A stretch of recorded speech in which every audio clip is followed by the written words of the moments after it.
السلام علیکم، کیسے ہیں آپ سب؟ امید ہے خیر خیریت سے ہوں گے۔ اس دعا کے ساتھ جہاں رہیں ہنستے رہیں مسکراتے رہیں، دوسروں کے چہرے پر خوشیاں بکھیرتے رہیں۔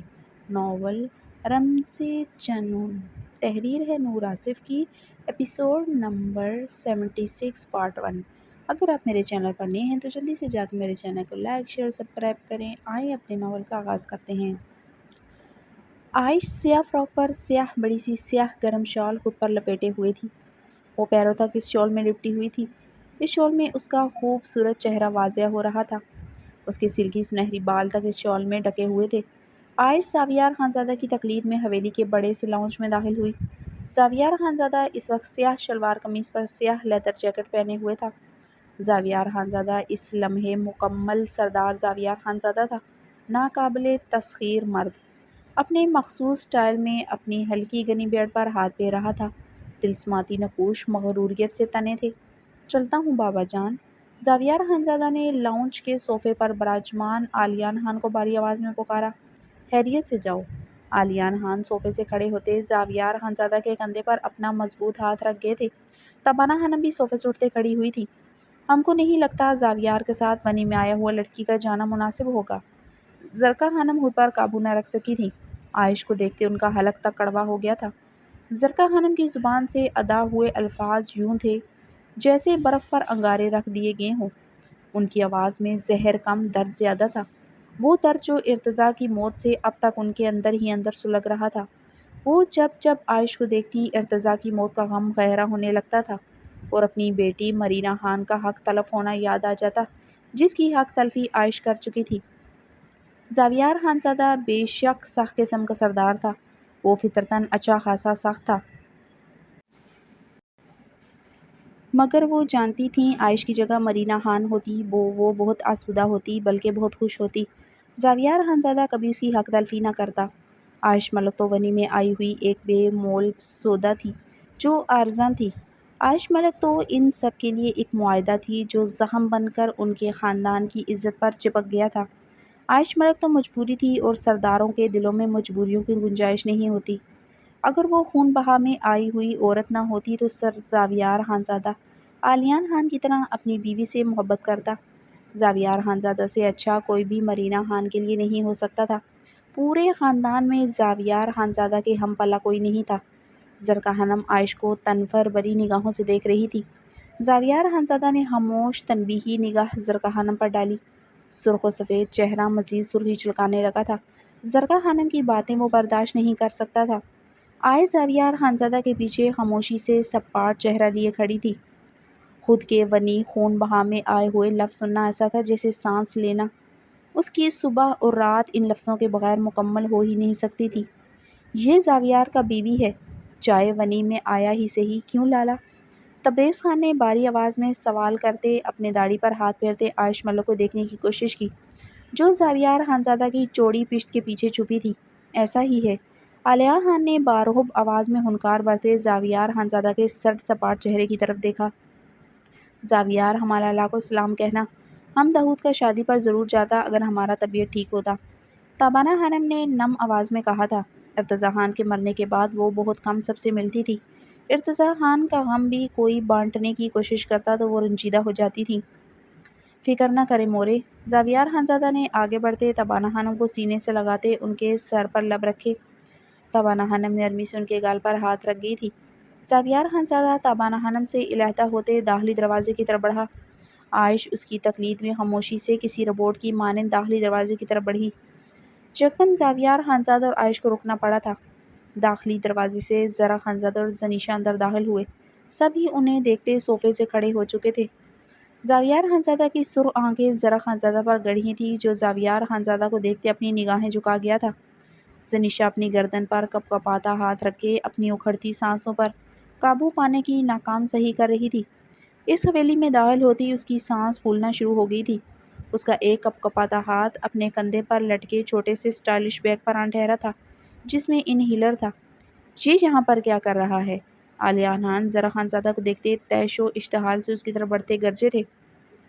سرد نگاہوں سے زرا خانزادہ کو دیکھتے اپنی مٹھیاں دبوچے ہوئے تھا۔ زرا خانزادہ کو دیکھتے اسے اپنے زخم ادھڑتے محسوس ہو رہے تھے۔ اگر زرا خانزادہ زمر سے نکاح سے انکار نہ کرتا تو آج زمر خان زرا خانزادہ کے نکاح میں ہوتی، التمش خانزادہ کے نکاح میں نہیں۔ شاید وہ یہ سب کچھ نہ کرتی جو اس نے کیا۔ زمر خان کی بربادی کا ذمہ دار وہ زرا خانزادہ کو ٹھہرا چکا تھا، مگر وہ اپنے مضبوط دل کا کیا کرتا جو زرا خانزادہ کو اپنے سامنے دیکھتے بھی اس سے نفرت کرنے پر مجبور نہیں کر پا رہا تھا۔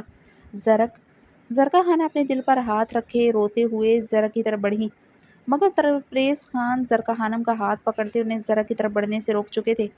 تبریز، ہم کو جانے دو، بیٹا ہے ہمارا، ارتضا کے بعد ہمارا پاس زرک ہی ہے۔ زرا کو دیکھتے ارتضا بولنے لگتا ہے، وہ نم آواز میں بولتے تبریز خان سے التجائے کرنے لگیں۔ زرک کا فیصلہ لالا کرے گا، جو وہ فیصلہ کرے گا وہی ہوگا۔ زرک سے ہمارا کوئی تعلق نہیں، زرک زمر کا مجرم ہے، ہمارا لالا، ہمارا بیٹی زمر سے آگے ہم کو کوئی نہیں۔ تبریز خان دھیمے مگر کاٹدار لہجے میں بولا تھا۔ علیان خان تبریز کی بات پر خود پر قابو پاتے اپنی پھولتی کنپٹی انگلی سے مسلنے لگے۔ اپنے بھائی کی آواز میں وہ کرب محسوس کرتے وہ جھنجھلا کر رہ گئے تھے۔ وہ اب زرا کو غصے و اشتعال مگر بے بسی سے دیکھ رہے تھے، سمجھ نہیں آ رہا تھا کیا جائے۔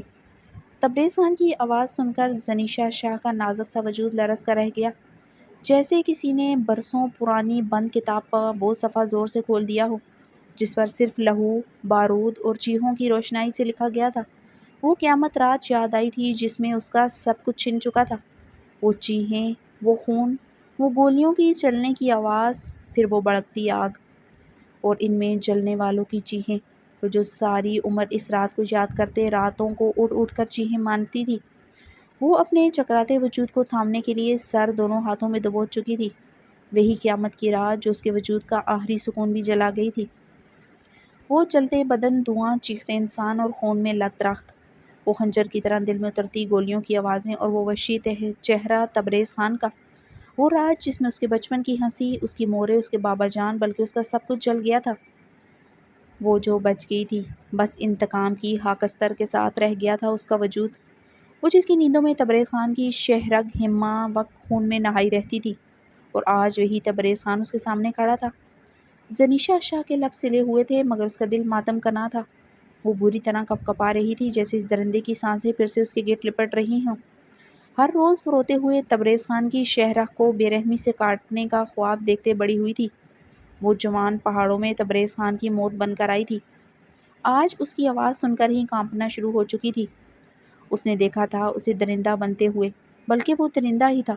وہ اپنی گردن پر ہاتھ رکھ کے گہرے گہرے سانس لینے لگی، وہ درندہ جو مردوں کے لباس میں پہاڑوں پر راج کرتا تھا، جس کا غرور اس کی بندوق سے پہلے گولی چلایا کرتا تھا، جس نے زنیشا شاہ کی دنیا اجاڑی تھی اور جس کی ایک جھلک آج پھر اس کی روح کو جلا گئی تھی۔ یہاں کیوں آئے ہو؟ نکل جاؤ یہاں سے۔ تبریز خان غصے سے زرا خانزادہ کی طرف بڑھا، وہ اب زرا خانزادہ کے مقابلان کھڑا ہوا تھا۔ زنیشا شاہ کی نگاہیں تبریز خان پر جا ٹھہری، وہ نقاب میں چھپی ان زیتونی مائل سرمئی آنکھوں کو کبھی نہیں بھول سکتی تھی۔ زنیشا شاہ پسینے سے بھیگی ہوئی سوکھے پتوں کی مانند لرز رہی تھی۔ تبریز خان کی آواز نہ صرف اس لاؤنج میں گونج رہی تھی بلکہ اس کے اندر کی دیواروں کو پاش پاش کر رہی تھی۔ وہ تھر تھر کانپتے زرا کو آواز دینے لگی مگر اس کی آواز حلق میں گھٹ کر رہ گئی۔ بابا پلیز مجھے معاف کر دیں، زرا خانزادہ نے نگاہیں جھکائے کہا۔ تم اس حویلی میں قدم نہیں رکھ سکتا، نکل جاؤ اس لڑکی کو یہاں سے لے کر۔ تبریز خان بلند آواز میں گرجا۔ زرک! زنیشا شاہ گردن پر ہاتھ رکھتے چیخی تھی، زینی!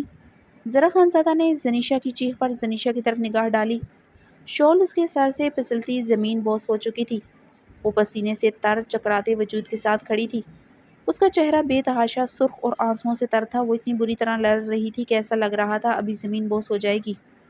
زرک! وہ روتے ہوئے اس کے سینے پر اپنے کپکپاتے ہاتھ رکھے اس کے چوڑے سینے میں سما چکی تھی۔ زینی جان! وہ اسے اپنی مضبوط باہوں میں پکارتے اس کے گرد اپنی باہوں کا گھیرا مضبوط کر گیا تھا۔ سب زرک اور زنیشا کو سرد سرخ آنکھوں سے دیکھ رہے تھے۔ زینی میری جان، کیا ہوا ہے؟ زرا خانزادہ تڑپتے ہوئے اسے اپنے سینے میں قید کیے ہوئے تھا، وہ روتے ہوئے اس کے سینے سے لگے تھر تھر کانپ رہی تھی۔ زرا خانزادہ اسے اپنے سینے سے علیحدہ کرتے جھکا تھا، اس کی شال اٹھائے اس کے کپکپاتے وجود پر اڑاتے اسے اپنی مضبوط باہوں میں اٹھا گیا۔ وہ اپنے ہوش کھوتی ہوش و خور سے بیگانہ ہو چکی تھی، وہ اسے اپنی مضبوط باہوں میں اٹھائے تیز تیز قدموں سے سیڑھیوں کی طرف بڑھ گیا تھا۔ وہ تیز تیز قدموں سے سیڑھیاں چڑھ رہا تھا، اس کے ہر قدم میں بے چینی اس طرح واضح تھا۔ وہ زنیشا کو لے کر کتنا حساس ہے، اس کی زندگی میں زنیشا کیا اہمیت رکھتی ہے، یہ ذرا خانزادہ کے چہرے پر اڑتی ہوائیاں اور اس کے لڑکھڑاتے قدموں سے سب پر واضح ہو رہا تھا۔ وہ روتے ہوئے اس کے سینے سے لگے تھر تھر کانپ رہی تھی۔ سب خاموشی سے سرد سرخ چہروں کے ساتھ کھڑے تھے۔ زنان خانے میں گمبھیر خاموشی چھائی تھی۔ بابا، یہ حویلی آج بھی زرق کی اتنی ہی ہے جتنی میری ہے۔ داجی حویلی میرے نام کر کے گئے ہیں، مگر زرق کا اس میں اتنا ہی حصہ ہے جتنا میرا، اس لیے اسے یہاں سے کوئی نہیں نکال سکتا۔ زاویار خانزادہ کی باری آواز پر سیڑھیاں چڑھتے زرق خانزادہ کے قدم ایک لہجے کو رکے تھے۔ دوسرے لمحے وہ تیز تیز قدم اٹھاتے بالائی منزل پر قدم رکھتے ایک کمرے میں داخل ہوتے۔ دروازہ بند کر چکا تھا۔ زاویار، وہ یہاں نہیں رہ سکتا، وہ اپنا حصہ لے چکا ہے، اسے اپنی بیوی کو یہاں سے لے کر جانا ہی ہوگا۔ میں اپنی بیٹی کے مجرم کو نہیں معاف کر سکتا۔ علیان خان سختی سے بولے۔ بابا جان، یہ میرا آخری فیصلہ ہے، یہ فیصلہ آپ کا بیٹے نے نہیں، سردار زاویار خانزادہ نے لیا ہے۔ وہ جب تک چاہے یہاں رہ سکتا ہے۔ زاویار خانزادہ کی سرد باری بارہب آواز پر علیان خان کا چہرہ سرخ ہوا تھا۔ زاویار خانزادہ کی آنکھوں میں وہ اٹل ادارہ چمک رہا تھا جو کسی سردار کی نسل در نسل تربیت میں پروان چڑھتا ہے۔ سردار کا فیصلہ جرگے میں مانا جاتا ہے، مگر وہاں بھی اسے دوسرے سرداران کی حمایت درکار ہوتی ہے۔ اس حویلی کا سربراہ میں ہوں، میرا فیصلہ ہے، زرق یہاں نہیں رہے گا۔ علیان خان زاویار خانزادہ کے مقابل لاتے اس کی آنکھوں میں آنکھیں ڈالے درشتی سے بولے تھے۔ زنان خانے میں ایک لمحے کے لیے گمبھیر خاموشی چھا گئی۔ سب کی نظریں ان دونوں کے درمیان ٹکی ہوئی تھی، جہاں اختیار و خون کا ٹکراؤ ہو رہا تھا۔ تبریز خان پرسکون انداز میں کھڑا تھا، وہ جانتا تھا اب زرق خانزادہ کو حویلی سے کوئی نہیں نکال سکتا۔ وہ خوب بخوبی جانتا تھا کہ زاویار خانزادہ کے منہ سے نکلا فیصلہ فقط بات نہیں ہوتی، وہ در و دیوار پر جیسے نقش ہو جایا کرتا ہے۔ زاویان، تم میرے بیٹے ہو، بھولو مت۔ علیان خان اسے تنبیہی نگاہوں سے گھورتے غصے سے برائے۔ بابا جان، زرق اور ارتضیٰ خان کو آپ ایک سا پیار کرتے تھے، آپ بھی بھولے مت۔ اسے یہاں سے نکال کر آپ بھی چین سے نہیں رہ سکیں گے۔ ارتضیٰ کو کھونے کے بعد کیا آپ ایک رات سکون سے رہ سکے ہیں، جو اب زرق کو کھو کر مزید بے سکون ہونا چاہتے ہیں؟ ویسے بھی مجھے اس کی بیوی زنیشا اور اس ارشمان شاہ پر بالکل بھروسہ نہیں ہے، میں اپنے بھائی کو اکیلا نہیں چھوڑ سکتا۔ زاویار اٹل لہجے میں ایک ایک لفظ پر زور دیتے بولا۔ ارشمان کے نام پر تبریز خان چونکا تھا۔ یوکے کا بزنس ٹائکون ارشمان شاہ کا آخر کلام سے کیا تعلق؟ اتنا گہرا اتفاق نہیں ہو سکتا تھا، اس کی تو ایک ہی بیٹی تھی، میرم۔ زنیشا ارشمان شاہ کی بیٹی ہو ہی نہیں سکتی، امپاسبل۔ وہ اپنا سر جھٹک گیا تھا۔ چلو، زاویار خانزادہ نے پیچھے مڑ کر عائش پر نگاہ ڈالتے حکم دیا، جو خاموشی سے اس کے پیچھے کھڑی تھی۔ وہ زاویار خانزادہ کے حکم پر اسبات میں سر ہلاتے اسی لمحے اس کے پیچھے بڑھی۔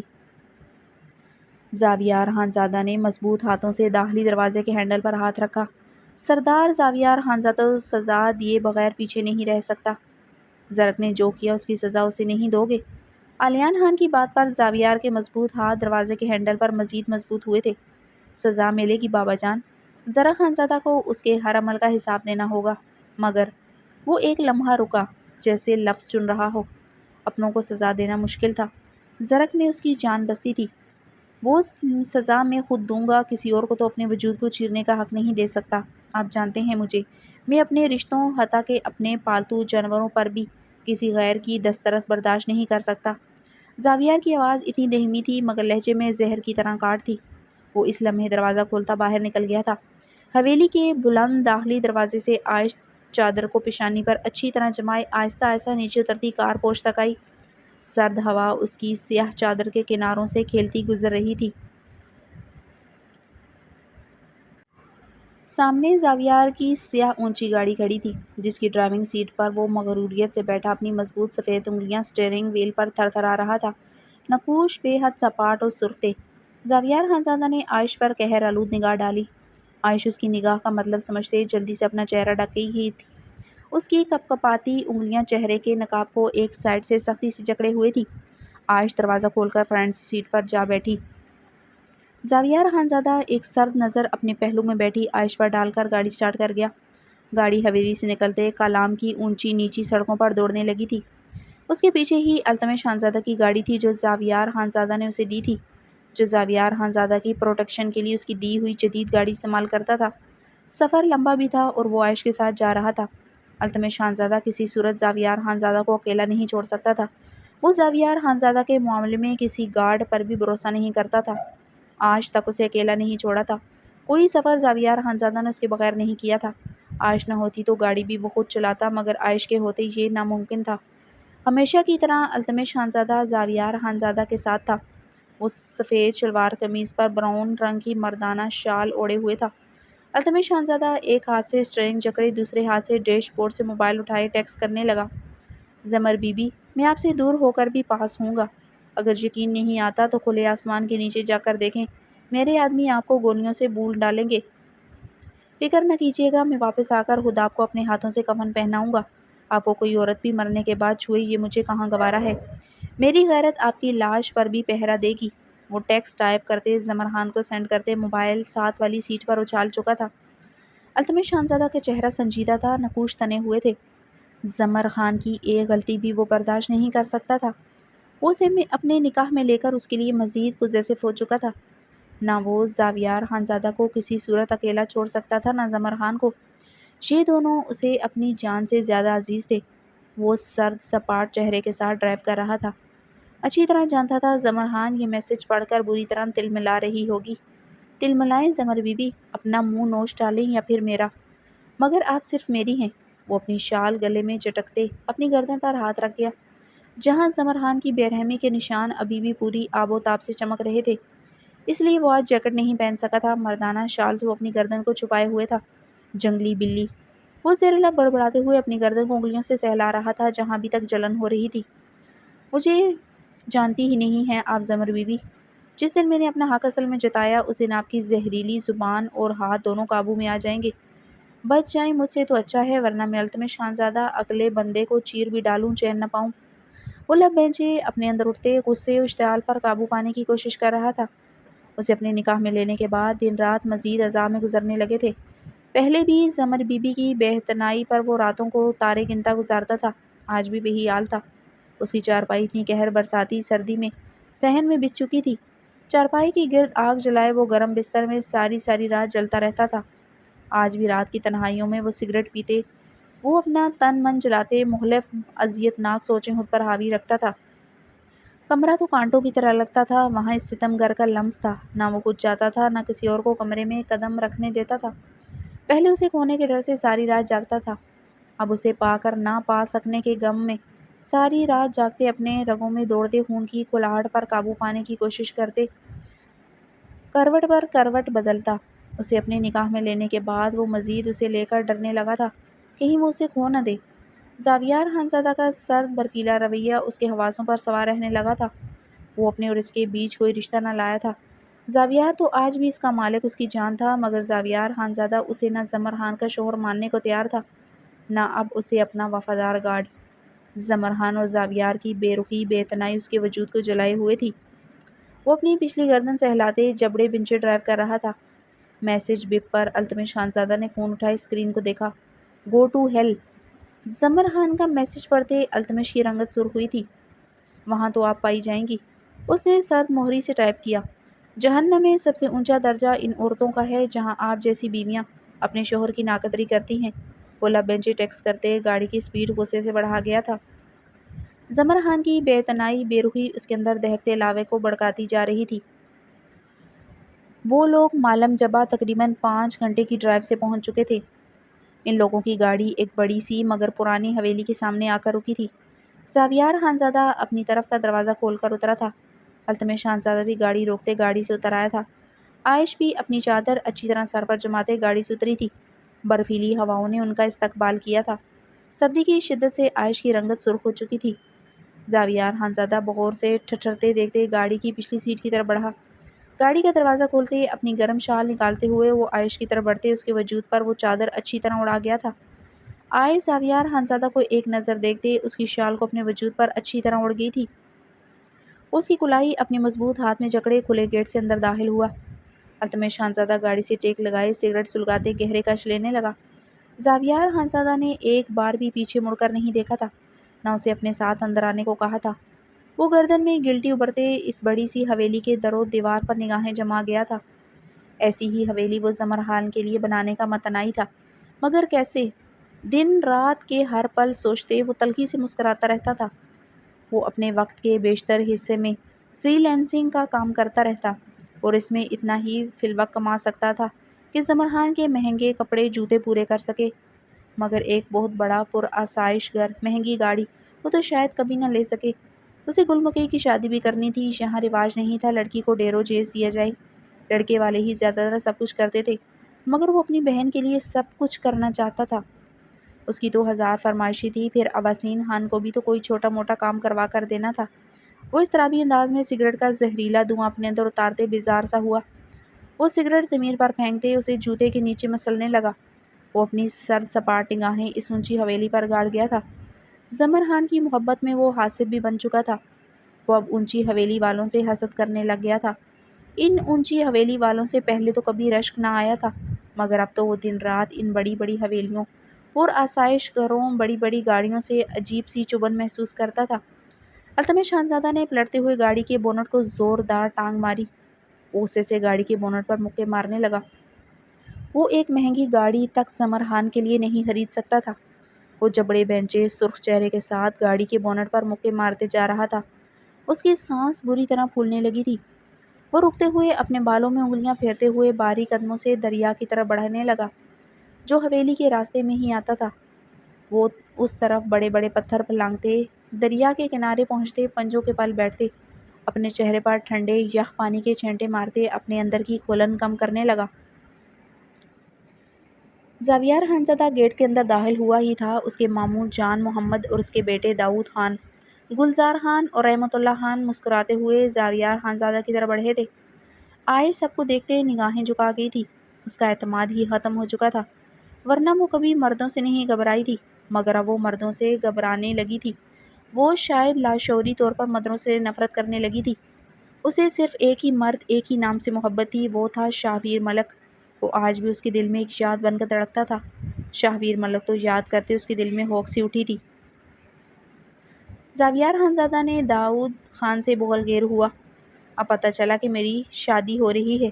جب زاویار نے میری حویلی میں قدم رکھا۔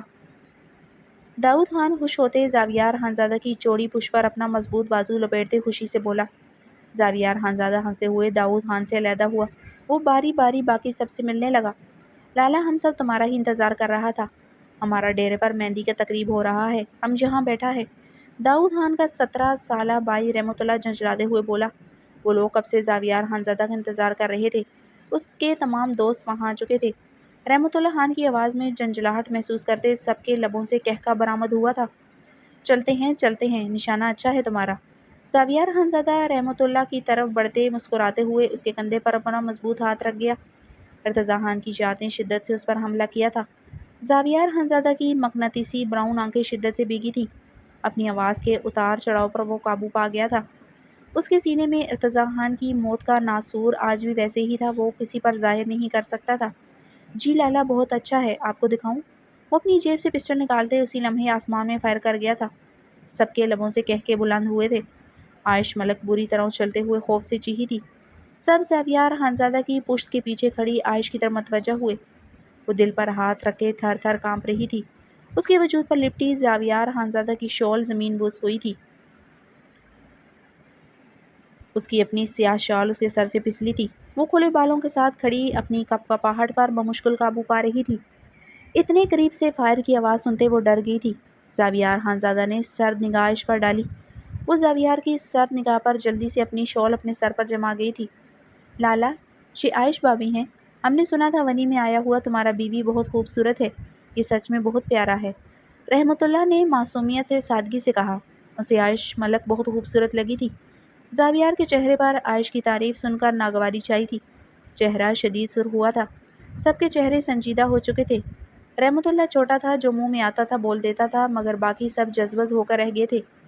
جاؤ بیٹا، تم اندر جاؤ، اندر ہمارا مہمان خواتین ہے۔ جان محمد نے آگے کو ہوتے عائش کے سر پر ہاتھ رکھا۔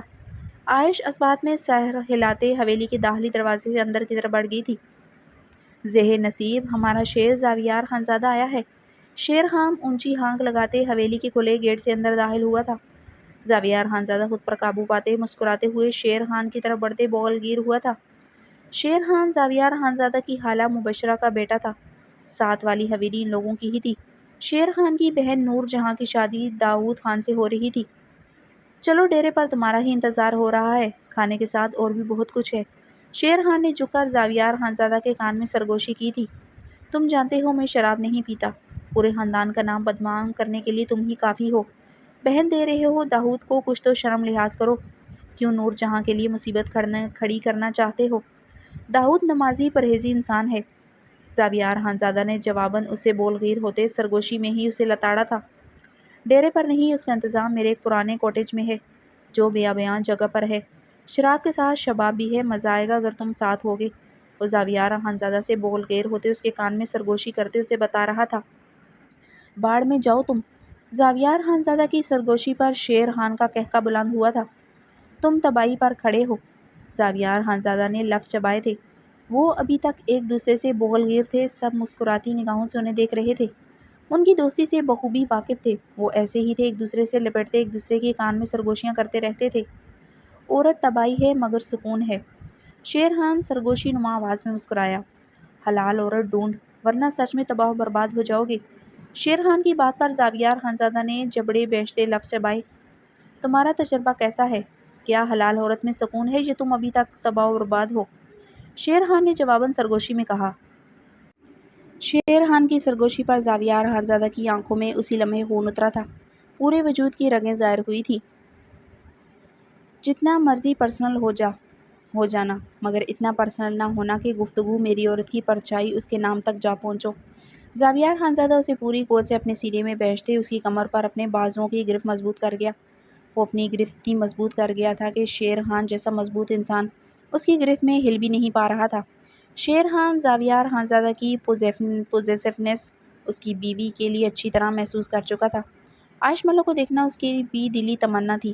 ملکوں کی بیٹی عائش ملک کے کارنامے اس گاؤں میں بھی تھے۔ جو عورت زاویار خانزادہ کی حویلی میں دن دہاڑے پولیس کے ساتھ آئی، جس نے بڑے مجمع میں ارتضا پر گولی تانے، زاویار خانزادہ کو گالیاں دیں، اس کی سرداریت پر سوال اٹھائے، وہ اب زاویار کے ہی نکاح میں تھی، وہ بھی ایک ونی کے طور پر۔ ورنہ میری بندوق تیری الٹی کھوپڑی ہوگی۔ زاویار خانزادہ اسے خود میں بینچتے اس کے کان میں برفیلے لہجے میں غرایا تھا۔ زاویار خانزادہ کی غراہٹ پر شیر خان کے ماتھے پر بل نمودار ہوئے تھے۔ دوسرے لمحے وہ خود پر قابو پاتے قہقہ لگا گیا تھا۔ زاویار خانزادہ اسے گورتے خود سے علیحدہ کر گیا تھا۔ وہ مسکراتے ہوئے اس کی خون خوار آنکھوں میں دیکھتے سر ہلا گیا۔ میں ترور سے مل لوں، وہ سنجیدگی سے کہتے داخلی دروازے کی طرف لمبے لمبے ڈگ برتے بڑھ گیا تھا۔ زاویار خانزادہ زنانہ خانے میں داخل ہوا۔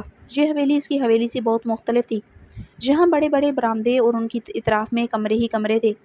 حویلی اتنی پرتحش بھی نہ تھی، زیادہ حصہ کھلا تھا۔ بہت بڑا صحن اور بہت بڑا باغیچہ تھا۔ مردانے کی طرف بھی برآمدہ اور اس کے اطراف میں کمرے ہی کمرے تھے جہاں مردوں کو ٹھہرایا جاتا تھا۔ اس حویلی کے پچھلے صحن کی طرف ایک لکڑی کا دروازہ رکھا گیا تھا جو دادوں کی خالہ کی فیملی کے صحن میں کھلتا تھا، جہاں سے سب بآسانی ایک دوسرے کی طرف آ جا سکتے تھے۔ زاویار خانزادہ اپنے منہ پر ہاتھ پھیرتے زنان خانے والے حصے کی طرف بڑھا۔ عائش برآمدے میں بنے بڑے بڑے پتھروں کے پلر کے ساتھ ٹیک لگائے کھڑی تھی۔ وہ اسے دیکھتے رک گیا تھا۔ یہاں کیا کر رہی ہو؟ اندر کیوں نہیں گئی؟ زاویار خانزادہ اسے باہر جمے دیکھ کر اس کی طرف بڑھا۔ اندر کیسے جاؤں؟ اپنا تعارف کیا کرواؤں گی؟ کون ہوں میں؟ عائش نے زاویار خانزادہ کی آنکھوں میں دیکھتے استوار کرتے اپنے بیکھے لہجے پر قابو پایا۔ کیا کہو گی؟ جو تم ہو وہی کہو گی۔ وہ اس کے نزدیک ہوتے پلر پر ہاتھ جماتے اس کی نیلی آنکھوں میں دیکھنے لگا جو اپنے آنسو چھپانے کی ناکام کوشش کر رہی تھی۔ خون بہا میں آئی ہوئی ایک بے مول عورت وہ زاویار خانزادہ کی آنکھوں میں دیکھتے ہچکی لے گئی تھی۔ اس بار وہ اپنے آنسو بہنے سے روک نہ سکی تھی۔ تم یہاں مجھ سے یہ باتیں کرو گی؟ کون سی جگہ پر کھڑی ہو عائش ملک؟ جانتی ہو تم یہ ہمارا کمرہ نہیں ہے؟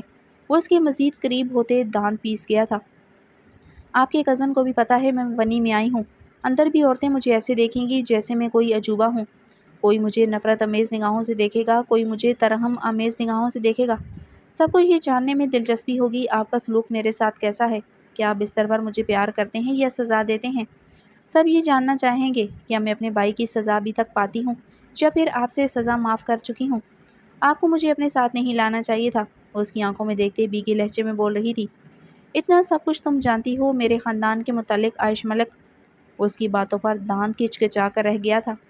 وہ برآمدے میں کھڑی اس سے سوال و جواب کر رہی تھی۔ اسی صحن کے بیچوں بیچ شیر خان کی حویلی کی طرف کھلنے والا دروازہ تھا، جس کے دونوں چوپٹ اس وقت کھلے، وہاں کوئی بھی آ سکتا تھا۔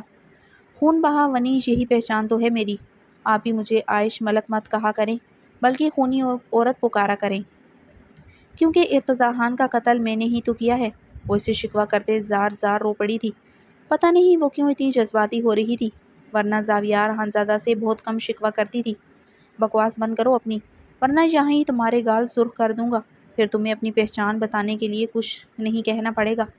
تمہارے گالوں پر تمہاری پہچان چھپی ہوگی۔ مرتضیٰ خان کا نام عائش کے لبوں سے سنتے ہی اپنے حواس کھوتے پلر پر مکہ مارتے ہوئے غرایا۔ عائش زاویار خانزادہ کے مکے کی ضرب پر لرز کر رہ گئی تھی۔ وہ اسی لمحے نگاہیں جھکائے اپنے نم گال شال سے رگڑنے لگی۔ زاویار خانزادہ اسے کاٹ دار نگاہوں سے دیکھتے اپنی کنپٹی انگلی سے مسل رہا تھا۔ عائش ملک کی ہر بات اسے عجیب طرح سے چبھنے لگتی تھی۔ وہ اس پر غصہ کرتا تھا، خود اس سے کہیں زیادہ سلگتا تھا۔ وہ منٹوں میں اس کا میٹر شارٹ کر دیتی تھی۔ ابھی وہ ایسے آنسو بہاتے اسے عجیب طریقے سے غصے و اشتعال میں مبتلا کرتی تھی۔ اسے زاویار خانزادہ اسے کاٹدار نگاہوں سے دیکھتے ہی اپنی کنپٹی انگلی سے مسل رہا تھا۔ سامنے کھڑی عورت کی ہر چھوٹی چھوٹی بات محسوس ہونے لگی تھی۔ آنسو صاف کرو عائش ملک، ورنہ قسم کھاتا ہوں جو ہاتھ میرے کمرے میں اٹھتا ہے وہ یہاں اٹھ جائے گا۔ اس کے زرد گالوں پر بہتے آنسو دیکھتے اس کے نزدیک ہوتے اس کا جبڑا اپنی آئینی گرفت میں دبوچتے غرایا۔ اس کے آنسو اسے زہر سے بھی زیادہ برے لگتے تھے۔ زاویار، داؤد خان کے بڑے بھائی عبداللہ خان کی بیوی گل جانہ نے اسے حیرانگی سے پکارا تھا۔ زاویار خانزادہ عائش کا جبڑا چھوڑتے اسی لمحے پیچھے ہوئے تھے۔ عائش رخ پلٹے اپنے آنسو شال سے صاف کرنے لگی۔ السلام علیکم گل بابی۔ زاویار خانزادہ نے سنجیدگی سے سلام کیا۔ وعلیکم السلام، کیسے ہو تم؟ وہ سنجیدگی سے جواب دیتے عائش کی لرزتی پشت کی طرف دیکھنے لگی۔ زاویار خانزادہ کا سلوک وہ عائش کے ساتھ دیکھ چکی تھی۔ عائش، زاویار خانزادہ اس کی طرف بڑھتے اسے سر تنبیہی نگاہ سے دیکھا۔ عائش اسی لمحے اپنے آنسو صاف کرتے پلٹی۔ السلام علیکم، عائش نے پلٹتے ہوئے نم آواز پر قابو پاتے کہا۔ وعلیکم السلام، ماشاءاللہ کتنا پیارا ہے، تم تو بالکل چاند کا ٹکڑا۔ وہ عائش کی طرف بڑھتے اسے بغل گیر ہوئی تھی۔ عائش بے یقینی سے اتنے دنوں بعد کسی کا محبت بھرا لمس محسوس کر رہی تھی، جس میں نہ تحقیر تھی نہ ہمدردی۔ زاویار، تمہارا قسمت بہت اچھا ہے جو تمہیں دنیا میں حور مل گیا گل جانہ۔ عائش سے الگ ہوتے زاویار خانزادہ کو دیکھتے مسکرائی تھی۔ عائش بے یقینی سے اتنے دنوں بعد کسی کا محبت بھرا لمس محسوس کر رہی تھی۔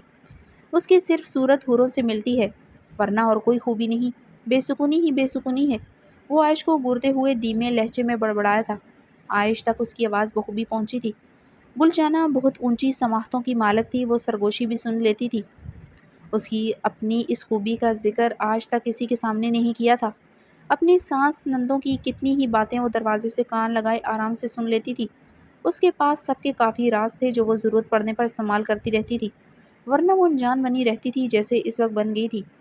زاویار، پتہ نہیں تم نے اپنی بیوی کے کان میں کیا سرگوشی کیا، مگر تمہارا منہ کے بگڑے زاویے بتا رہا ہے ہر مرد کی طرح تمہارا بھی اپنی عورت میں کوئی خوبی نہیں لگتا۔ کبھی ہم سوچتا ہے کیا ہی اچھا ہوتا اگر تم مردوں کی طرح ہم عورتوں کے پاس بھی دوسرا مرد کا اختیار ہوتا، پھر قدر آتا تم مردوں کو ہمارا۔ گل جانہ کی بات پر زاویار خانزادہ کے چہرے پر ناگواری ابھری تھی، نقوش مزید سرخ ہوئے تھے۔ اگر ایسا ہوتا بابی تو ہر گھر قبرستان ہوتا، جہاں گھر کی عورتوں کو ہم مرد خود اپنے ہاتھوں سے دفناتے۔ زاویار خانزادہ قہر آلود لہجے میں بولتے اپنی جیکٹ کے کالرز چٹکتے اندر کی طرف بڑھ گیا تھا۔ زاویار خانزادہ کے جانے کے بعد گل جانہ کا قہقہ بلند ہوا تھا۔ ان مردوں کا ظرف اتنا ہی ہے، یہ تو بات کی حد تک کسی دوسرے مرد کا ذکر ہمارا زبان سے برداشت نہیں کر سکتا۔ خود دنیا میں تو 4 شادیاں کا خواب دیکھتا ہی ہے، مرنے کے بعد جنت میں بھی 70 حوروں کی خواہش کرتا ہے۔ اگر ان کو جا کر سمجھاؤ پہلے ایک عورت کے ساتھ اچھا سلوک کر لو پھر ملے گا اللہ کا جنت، ورنہ جنت کے دروازے سے ہی ایسا مردوں کو بھگا دیا جائے گا۔ گل جانہ اپنی چھوٹی سی سرخ ناک سکوڑ کر بولی تھی۔ عائش اسے حیرانگی سے دیکھ رہی تھی۔ وہ سیاہ پٹھانی کام والے فراک میں ملبوس تھی، سیاہ کامدار دوپٹے کے ساتھ ڈھیروں سونے کی جیولری پہنے ہوئے تھی۔ متناسب سا بڑا بڑا سراپا تھا، بہت اچھے نقوش کی مالک تھی، گوری رنگت تھی، تیز میک اپ بے حد جچ رہا تھا۔ تم فکر نہ کرو زاویار کی، یہ سب مرد ایک جیسا ہے، جو عورت اس کا مقدر میں ہوتا ہے اس کا قدر نہیں کرتا۔ یہ بھی اپنا بھائی عبداللہ کا ہی طرح ہے، عبداللہ کو بھی ہمارا قدر نہیں ہے، شادی کو 10 سال ہوا ہے، ہمارا اولاد نہیں، ہر روز دوسری شادی کا طعنہ دیتا ہے، مگر آج تک کر نہ سکا۔ پتہ ہے کیوں؟ وہ مسکراتے ہوئے عائش کے قریب ہوتے سرگوشی کرنے لگی۔ عائش نے سر نفی میں ہلایا تھا۔ ہم روز اس پر اللہ کا کلام پڑھ کر پھونکتا ہے، وہ مرتا مر جائے مگر کوئی دوسرا عورت اس کا زندگی میں نہ آئے۔ اس کو تو پتہ ہی نہیں، وہ چینی تک ہمارا دم کیا ہوا کھاتا۔ اتنا تو سجدوں میں ہم نے اولاد کو نہیں مانگا جتنا اس کو صرف اپنا بنا کر رکھنے کا دعائیں کیا ہے۔ وہ مدھم آواز میں اسے بتا رہی تھی۔ ایک بار اس کا رشتہ بھی طے ہو گیا تھا۔ ہم نے بھی برقع پہنا اور پہنچ گیا اس کو ہونے والا سسرال۔ ہم نے لڑکی والا کو پورا یقین دلایا کہ عبداللہ نامرد ہے، اس لیے اولاد نہیں ہوا۔ اس بات پر عبداللہ خان کا رشتہ ٹوٹ گیا، مگر عبداللہ نے ہم کو زندگی میں پہلی بار بہت مارا تھا۔ جتنا مارا اس سے زیادہ ہم نے واویلا کیا۔ ہفتوں اسے دیکھتے سسکتا رہا۔ وہ بیچارہ شرمندہ ہوتا رہا۔ جھوٹا رپورٹ بنوایا کہ ہمارا ریڑھ کا ہڈی ٹوٹ گیا ہے۔ پھر بس کیا تھا، وہ ہمارا پیروں میں گر گیا۔ آخر پہلا بیوی ہے، محبت تو کرتا ہے ہم سے۔ ہم نے بھی معافی کے بہانے بہت سارا وعدہ لیا، دوسرا شادی کبھی نہیں کرے گا۔ وہ ہمارا ہر بات مان گیا۔ کچھ سال آرام سے گزرا ہے، اب پھر سے دورہ پڑ گیا اسے دوسری شادی کا، اور ہم پھر سے کھلے آسمان کے نیچے سجدوں میں اس کا شکایت اپنا رب سے کرتا ہے۔ گل جانا کی سرگوشیاں بھیگ رہی تھی۔ یہ مرد لوگ کو بتائے کوئی، اگر ہمارا پاس دوسرا تیسرا انتخاب بھی ہوتا، ہم پھر بھی اپنا مرد ہی چنتا۔ ان کو کیا پتہ عورت وفا کا پتلا ہے، انہیں کی طرح کا نہیں۔ دوسری عورت کو ٹکر ٹکر ایسا دیکھتا ہے جیسے اس میں کچھ الگ ہو۔ اپنا عورت پیارا صرف بستر پر لگتا ہے۔ وہ سیدھے ہوتے مدھم سا مسکراتے ہوئے اپنے سرخ بھیگے گال اپنے دوپٹے سے رگڑنے لگی۔ عائش اسے خاموشی سے دیکھ رہی تھی۔ اسے پتہ ہی نہیں تھا اتنی سی باتیں عورت کو تکلیف دیتی ہیں۔ ہر عورت کی تکلیف الگ ہوتی ہے، مگر درد ایک جیسا کیوں ہوتا ہے؟ گل جانا کی ہنسی میں چھپا درد اس کے دل میں کیوں اترنے لگا تھا؟ چلو ہم ملوائیں تم کو سب سے۔ تمہارا پہچان زاویار خانزادہ کی بیوی ہے، اس کا عورت ہے، نکاح کیا ہے اس نے تم سے۔ یہ ونی کیا ہوتا ہے؟ کیا نکاح خانے میں ونی کا کوئی شک ہوتا ہے؟ قتل تم نے نہیں کیا، ان مردوں کا دنیا میں مرد نے کیا ہے۔ زاویار اتنا ہی بہادر ہے تو تمہارا بھائی سے بدلہ لے تم سے کیوں لے رہا ہے؟ جو تمہیں ونی میں آیا کہے تم جی کڑا کے اسے وہ باتیں سنا دینا جو تم زاویار کو آج تک نہ کہہ سکا۔ جب تک یہاں ہے مزہ کرو، خبردار یہاں کسی کام کو ہاتھ لگایا کہہ دینا زاویار نے منع کیا ہے، اس لیے تو کوئی کام نہیں کرے گا۔ یہاں زاویار خانزادہ کا بہت داغ ہے۔ اسے دھیمے لہجے میں بہت کچھ سمجھا رہی تھی۔ عائش اس رات بڑے سے برآمدے میں ہوتے اندر داخل ہوتے ایک بہت بڑے سٹنگ ایریا میں داخل ہوئی، جہاں صوفے بچھے تھے، قالین بچھائی، نیچے بھی گاؤ تکیے لگائے ہوئے تھے۔ نیچے بیٹھی لڑکیاں ڈھولک بجا رہی تھیں۔ زاویار خانزادہ اپنی خالہ زرینہ اور اپنی ممانی مبشرہ کے قریب کھڑا ایک کونے پر باتیں کر رہا تھا۔ اس کی خالہ بار بار زاویار کے کندھے پر ہاتھ پھیر رہی تھی۔ ایک صوفے پر نور جہاں سبز رنگ کے جوڑے میں ملبوس دلہن کی طرح سجی نظریں جھکائے بیٹھی تھی۔ اس کمرے کے وسط میں انگیٹھی میں کوئلے دہک رہے تھے، اس لیے سٹنگ ایریا کافی گرم تھا۔ عائش کو دیکھتے بہت سی نگاہیں اٹھی تھیں۔ وہاں بیٹھی عورتیں اسے واقعی میں دلچسپ نگاہوں سے دیکھ رہی تھیں۔ وجہ اس کی خوبصورتی نہیں، اس کا ونی ہونا تھا۔ شہر کی ایک بے حد ماڈرن لڑکی ونی میں آئی تھی۔ جو کچھ کلام میں ہوا یہاں بھی بہت سے لوگوں کو خبر تھی۔ یہ ہے وہ لڑکی، سردار زاویار کی ونی۔ سنا ہے بھائی کے قتل کا بدلہ ونی آئی ہے، بیچاری قسمت پھیر دی سردار نے۔ سرگوشیاں، نظروں کے نیزے، ہمدردی اور حسد کی ملی جلی فضا تھی۔ زاویار نے چپتی نگاہ سب پر ڈالی، ایسی کاڑدار نگاہ کے سارے الفاظ چپ ہو گئے۔ زاویار خانزادہ عائش کی طرف بڑھتے اس کی کلائی اپنی آئینی گرفت میں جکڑتے اسے اپنے بازو کے حلقے میں لے گیا تھا۔ عائش نے اسے حیرانگی سے دیکھا۔ یہاں کے رسم و رواج میں سب کے سامنے اپنی بیوی کے اتنے قریب کھڑا ممنوع تھا۔ وہ سب کے سامنے اسے اپنے بازو کے حلقے میں لیے ہوئے تھا۔ شیر خان اسی لمحے سٹنگ ایریا میں داخل ہوتے دروازے کے بیچوں بیچ رک گیا تھا۔ نظریں مت جھکاؤ عائش، وہ اسے دیکھتے ملائمت سے مسکرایا تھا۔ عائش کی آنکھیں مزید حیرانگی سے پھیلی۔ زرینہ خانم اور مبشرہ خانم کے چہروں پر سخت قسم کی ناگواری چھائی تھی۔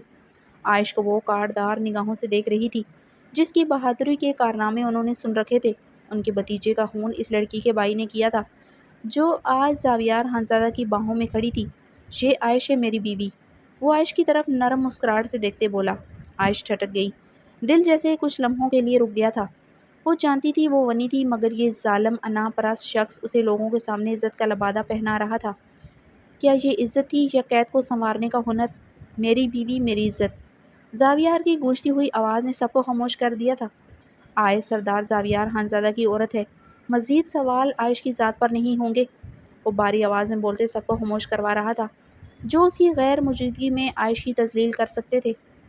عائش نے سر اٹھاتے ایک لمحے کو زاویار کی آنکھوں میں دیکھا۔ اس کے لہجے میں سختی تھی مگر نظروں میں عجیب سی تپش، جیسے وہ دنیا سے لڑ سکتا ہے مگر اس پر ایک نظر بھی برداشت نہیں کر سکتا تھا۔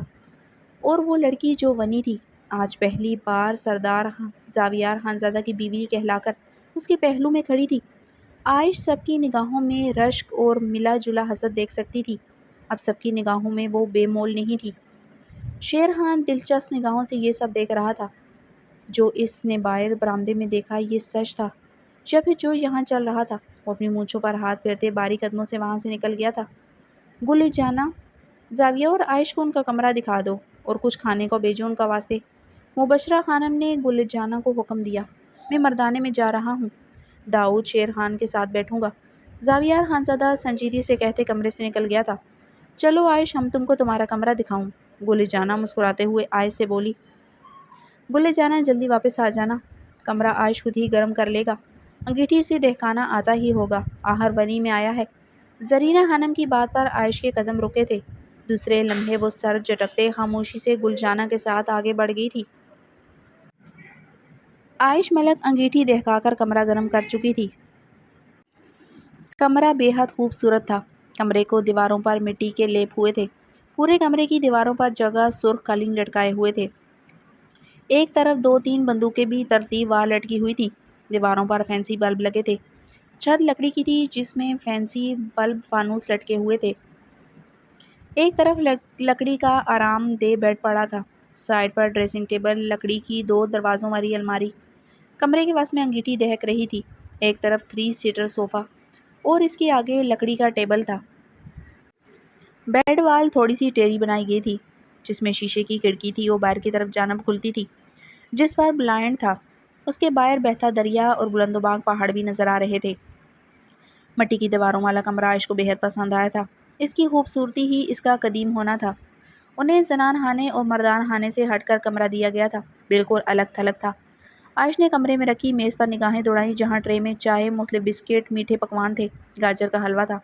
عائش نے اس سے پہلے کچھ پکوان دیکھے بھی نہیں تھے۔ وہ صوفے کی طرف بڑھتی چائے اٹھا کر لبوں سے لگا گئی، بوائل دیسی انڈا کھانے لگی۔ صبح کا ناشتہ کیا تھا۔ یہ سب لوازمات دیکھ کر اس کی بھوک چمک اٹھی تھی۔ وہ یہ بھی جانتی تھی زاویار خانزادہ یہاں بھی اپنا حق شدومت اس سے لے گا۔ وہ سانس لیے بغیر رہ سکتا تھا، اس کے بغیر نہیں رہ سکتا تھا۔ اس خوابناک کمرے میں سردی کی شدت میں وہ اس کی قربت کے لیے زیادہ پاگل ہو جائے گا۔ وہ چائے کا کپ ختم کرتے سوٹ کیس سے زمر خان کی بھاری بھرکم یلو کلر کی میکسی نکالتے بیڈ پر رکھنے لگی، ساتھ ہی زمر خان کی دی ہوئی جیولری، جوتے سب ترتیب وار رکھنے لگی۔ میک اپ بھی زمر نے دیا تھا، اس کے پاس برانڈڈ لپسٹک تھی صرف۔ زاویار خانزادہ کو زیادہ میک اپ پسند نہیں تھا، وہ سب چیزوں کو بھیگی نگاہوں سے دیکھ رہی تھی۔ وہ اپنی برانڈڈ چیزیں اٹھا کر ملازموں کو دے دیتی تھی۔ ان سب چیزوں کی قدر ہو گئی تھی۔ آج عائش ملک کو پھر سے جینے کا موقع ملتا، وہ ہر چیز کی قدر کرتی۔ وہ اپنے کپڑوں کو بار بار پہنتی، اپنی استعمال شدہ چیزیں کسی کو نہ دیتی۔ سانسوں کی طرح مادی چیزوں کی قدر بھی ہو گئی تھی۔ وہ آج کسی کی اترن پہنے گی، اس کی سانس بند ہو رہی تھی۔ اسے اپنے کم قیمت لباس زیادہ پیارے تھے مگر زاویار خانزادہ کی عزت کے لیے وہ یہ سب کرنے پر مجبور تھی۔ اسے اب کم حیثیت لباس پہننے سے کوئی فرق نہیں پڑتا تھا مگر تابانہ خانم کے حکم پر اسے زمر کے کپڑے ساتھ لانے پڑے۔ وہ کمرے کا دروازہ لاک کرتے واش روم کی طرف بڑھ گئی جہاں گل جانا گیزر آن کر کے گئی تھی۔ وہ باتھ روم گاؤن اٹھائے واش روم میں داخل ہو گئی تھی۔ 10 منٹ بعد عائش شاور لیتے پنک باتھ روم گاؤن پہن کر کمرے میں آئی۔ کمرے کا دروازہ زور زور سے کھٹکا تھا۔ دروازہ کھولو۔ زاویار کی سرد گراہٹ پر عائش کا دل اچھل کر حلق میں آیا تھا۔ اس کی غرض سے اسے محسوس ہوا تھا وہ کافی دیر سے دروازہ کھٹکھٹا رہا ہے۔ وہ تب سے واش روم میں شاور لے رہی تھی، اسے پتہ ہی نہیں چلا تھا۔ وہ جلدی سے دروازے کی طرف بڑھی۔ زاویار، عائش نے اسے اندر سے پکارا۔ جواباً زاویار کی خاموشی پر اس کی دل کی دھڑکن تیز ہوئی تھی۔ اسے اکیلے میں کمرہ لاک کرنا پسند نہیں تھا۔ اس نے اسے سختی سے کہا تھا اسے کبھی اپنے کمرے کا دروازہ کھٹکھٹانا نہ پڑے۔ ان کے کمرے کا واش روم کافی لگژری تھا، واش روم میں الماری بھی تھی، اسے ضرورت ہی نہ پڑی تھی دروازہ لاک کرنے کی۔ یہ واش روم بھی جدید تھا مگر چھوٹا تھا، اس لیے اس نے دروازہ لاک کر لیا تھا، اندر کپڑے نہیں پہن سکتی تھی۔ عائش نے اس کی خاموشی پر جلدی سے دروازہ کھولا۔ زاویار خانزادہ کی سرخ صاف نگاہوں سے وہ جلدی سے پیچھے ہو گئی تھی۔ وہ دروازہ لاک کرتے عائش کی طرف بڑھا۔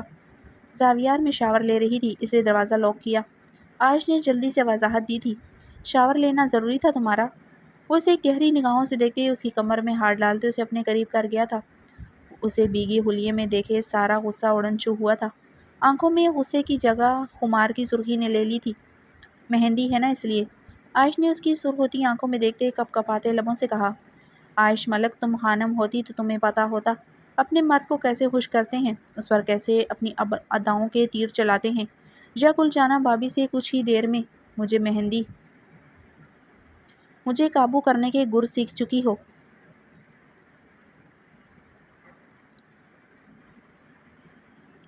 یا گلجانہ بھابھی سے کچھ ہی دیر میں مجھے قابو کرنے کے گر سیکھ چکی ہو۔ وہ اسے ایسے دیکھ کر بہک سا گیا تھا۔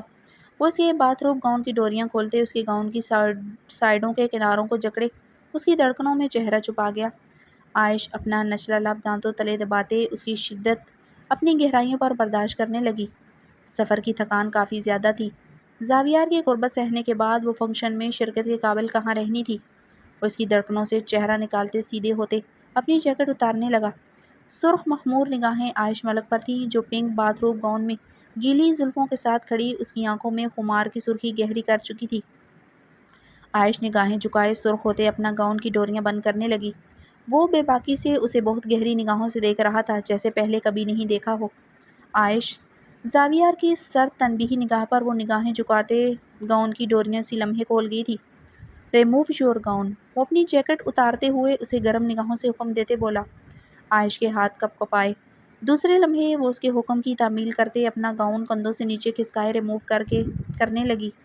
اس نے گاؤن کندھوں سے نیچے کھسکایا ہی تھا کہ عین اسی لمحے کمرہ گوپ اندھیرے میں ڈوبا تھا۔ لائٹ چلی گئی تھی۔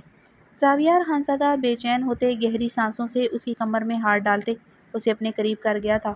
گاؤن اس کے بدن پر ہی تھا جو ہوتے ہوئے بھی بدن پر نہ تھا۔ عائش ہی گاؤن کو کبھی اوپر کبھی نیچے سے جکڑے اسے زمین بوس ہونے سے بچا رہی تھی۔ وہ اس کے خوبصورت بدن پر اپنے ہاتھوں سے استحقاق جتاتے اس کی گہرائیوں کو بے دردی سے چھونے لگا۔ عائش اس کی شرٹ مٹھیوں میں جکڑ گئی تھی۔ وہ ایک ہاتھ سے اس کے بدن کی ہر گہرائی کو اچھی طرح محسوس کرتے، دوسرا ہاتھ اس کی کمر میں ڈالے اس کی گردن کو چومتے وہاں ہونٹوں سے اپنی شدتوں کے نشان ثبت کرنے لگا۔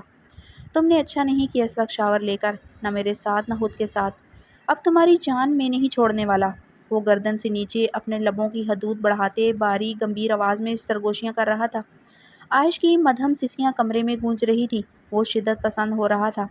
آج آواز نہ عائش ملک، ہمارا کمرہ ساؤنڈ پروف تھا مگر یہاں ایسا کوئی سسٹم نہیں۔ دریا کے شور میں تمہاری سسکیاں دب جائیں گی مگر میں نہیں چاہتا تمہاری ذرا سی آواز بھی کسی کے کانوں میں پڑے۔ وہ جنونی ہوتا اس کی دھڑکنوں پر اپنی شدتوں کی مہریں لگاتے ہی جا رہا تھا۔ عائش کی سانس دونکنے کی مانند چلنے لگی تھی، سسکیوں کی گونج بڑھی تھی۔ عائش، وہ غراتے ہوئے اس کے کان کی لو کو دانتوں سے بے رحمی سے کاٹ گیا۔ عائش اپنی سسکیاں دباتے اس کی کمر پر اپنے ہاتھوں کا دباؤ بڑھانے لگی۔ زاویار اپنی پاکٹ سے موبائل نکالتے اس کی روشنی میں عائش کی کلائی جکڑے کمرے کے وسط میں بچھی کارپیٹ کی طرف بڑھا۔ اسے کارپیٹ پر لٹائے وہ اس پر جھکتے پاس ہی بیڈ سے رضائی کھینچے اپنے اور عائش کے اوپر کر گیا تھا۔ کمرے کا درجہ حرارت گرم تھا مگر سردی کی شدت ابھی بھی تھی۔ وہ عائش پر جھکے اس کی گردن اس کی گہرائیوں کو شدت سے چوم رہا تھا۔ عائش اپنے لبوں کو دانتوں میں پیوست کیے زاویار کی شدتیں برداشت کر رہی تھی۔ رضائی کے اندر باقی پردے بھی اترتے چلے گئے تھے۔ وہ اس کی کلائیوں پر دباؤ بڑھانے لگا۔ وہ ایک جسم دو جان ہو چکے تھے۔ رضائی کے اندر ان دونوں کا جسم پسینے میں بھیگتا جا رہا تھا۔ زاویار کی شدتیں عروج پر تھیں۔ وہ مدھم سی سسکیاں بھرتے زاویار کی کمر کو ناخنوں سے کھرونچتے اس کی شدتوں کو برداشت کر رہی تھی۔ اس کی شدتیں سہتے سہتے عائش کا پورا بدن تھکان زدہ ہوا تھا۔ کمرے کی دیواروں پر ایک بار پھر سے روشنی کے سائے بننے شروع ہو چکے تھے۔ وہ پرسکون ہوتے اسے اپنے حصار میں مزید قید کر گیا تھا۔ جب تک ہم یہاں ہیں میری غیر موجودگی میں تم کمرہ لاک ہی رکھو گی۔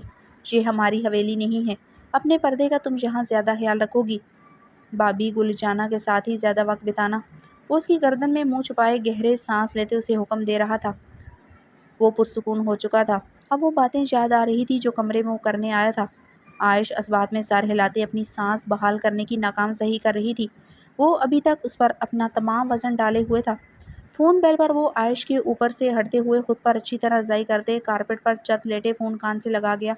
بولو شیر خان۔ زاویار خانزادہ نے اپنی سانسوں کو ہموار کرتے سنجیدگی سے کہا۔ کیا کر رہے ہو تم کمرے میں؟ باہر آؤ، ڈیرے پر جانا ہے، سب تمہارا انتظار کر رہے ہیں۔ شیر خان کی سپیکر آواز ابری تھی۔ آ رہا ہوں، زاویار سنجیدگی سے کہتے فون بند کر چکا تھا۔ عائش باتھ روم گاؤن پہنے واش روم میں داخل ہو چکی تھی۔ واش روم سے پانی گرنے کی آواز پر زاویار خانزادہ آنکھیں موند گیا۔